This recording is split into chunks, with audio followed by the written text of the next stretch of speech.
Hello મિત્રો, કેમ છો બધા? મજામાં જશો તો નવા બ્લોગમાં તમારું બધાનું સ્વાગત છે અને બધાને જય માતાજી. તો આજે તો જો અસ્મિતા સેવડો બનાવે છે, તો આપણે કઈ રીતે સેવડો બનાવે એ જોઈએ. વિડીયોમાં બિના રહેજો. અહીં સેવડોની બધી સામગ્રી પડી છે અને અસ્મિતાએ તો જો તળવાનું ચાલુ કરી દીધું છે. હાલો મિત્રો, આપણે સ્નેહ જો આજે સેવડો બનાવીશું અને જો આપણે પૌવા તળવાનું શરૂ કરી દીધું છે. કેવી રીતના સેવડો બનાવાય એ હું તમને બધાને આગળ બ્લોગમાં બતાવીશ. સરસ મજાના મકાઈના પૌવા તળાઈ રહ્યા છે. અસ્મિતા તળે છે. એવું કેવા મસ્ત કકડા થઈ ગયા છે. પૌવા તળાઈ ગયા છે હવે, અને હવે સિંગના દાણાનો વારો છે. હવે આપણે સિંગના દાણા તળી નાખશું.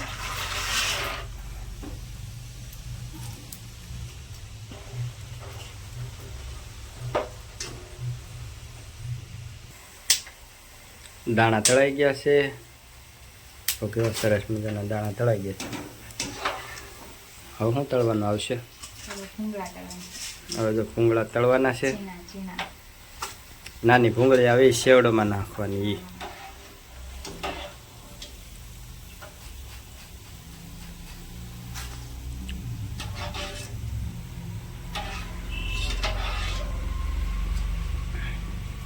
હાલો મિત્રો, હવે છે ને જો આપણે આ નાના ઝીણા ભૂંગળા છે ને એ તળી નાખશું.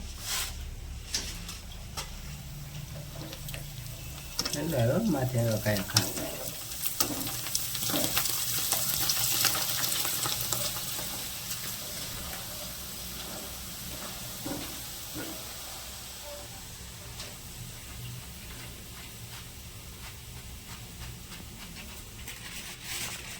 ભૂંગળા તળાઈ ગયા છે. હવે ચોખાના પૌવાનો વારો છે.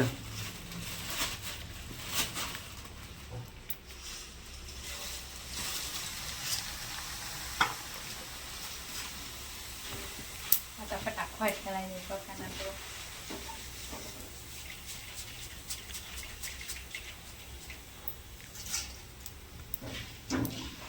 એમાં મસ્ત મજાના તળાઈને થોડા બગલાની પાંખ જેવા થઈ જાવ.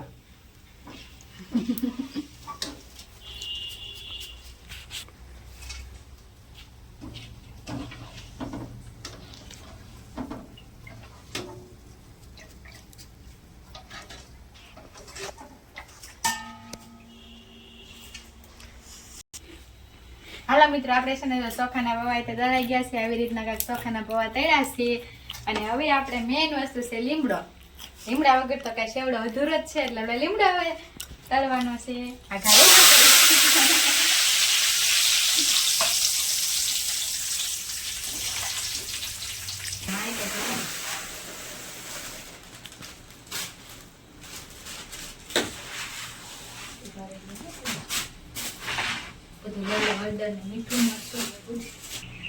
હાલો મિત્રો, આપણે છે ને જો મમરા લઈ લીધા છે. પછી જો આ ભૂંગળા તળ્યા હતા, પછી ચોખાના પૌવા, પછી આ મકાઈના પૌવા, લીમડો, પછી દાણા, પછી આ સેવ લઈ લીધી છે, મીઠું, પછી મોરચ, હળદર, બધું આપણે આમાં મિક્સ કરવાનું છે. તો જો આવી રીતના હવે બધામાં નાખી દઈશું. મમરા છે ને એમાં બધી વસ્તુ નાખી દઈશું.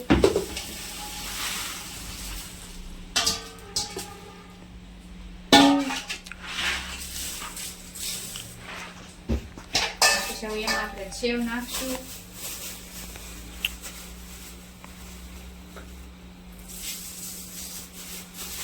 અમુક નાખે ને અમુક ન નાખે, જેને ભાવતી હોય એને નાખવાની હોય.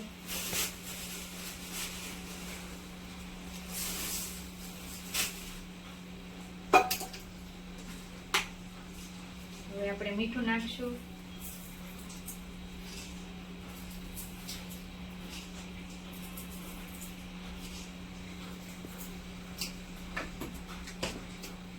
ખાંડ નાખશું.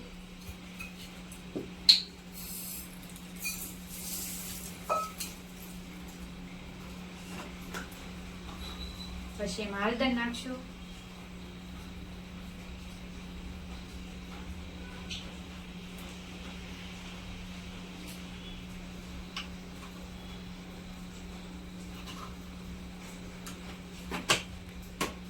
હવે એમાં મરચું નાખશું. આપણે જેને જેવો તીખો ભાવતો એવો બનાવવાનો. અમારે તો નવિયાને ખાવાનું હોય એટલે એવો કાંઈ તીખો બનાવવાનો હોય નહીં.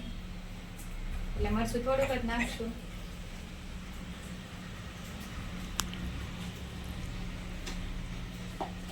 હવે આ બધું નાખી દીધું છે ને હવે આને આપણે મિક્સ કરી નાખશું. જો આવી રીતના મિક્સ કરવાનો હોય.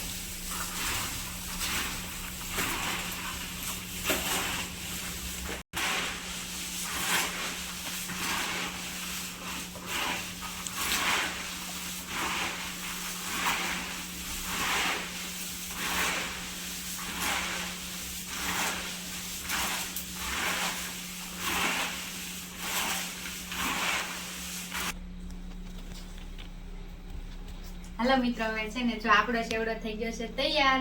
તમે પણ કેવી રીતના ચેવડો બનાવી કમેન્ટમાં લખીને કહેજો, અને મેં કેવી રીતના બનાવ્યો એ પણ તમે કહેજો. અને અમારો વિડીયો હવે અહીંયા પૂરો કરવી છે. અને અમારો વિડીયો ગમ્યો હોય તો લાઈક કરજો, શેર કરજો, ચેનલ ઉપર નવા હોય તો સબસ્ક્રાઈબ કરી લેજો. હવે મળશું નવા બ્લોગ સાથે. ત્યાં સુધી બધાને બાય બાય.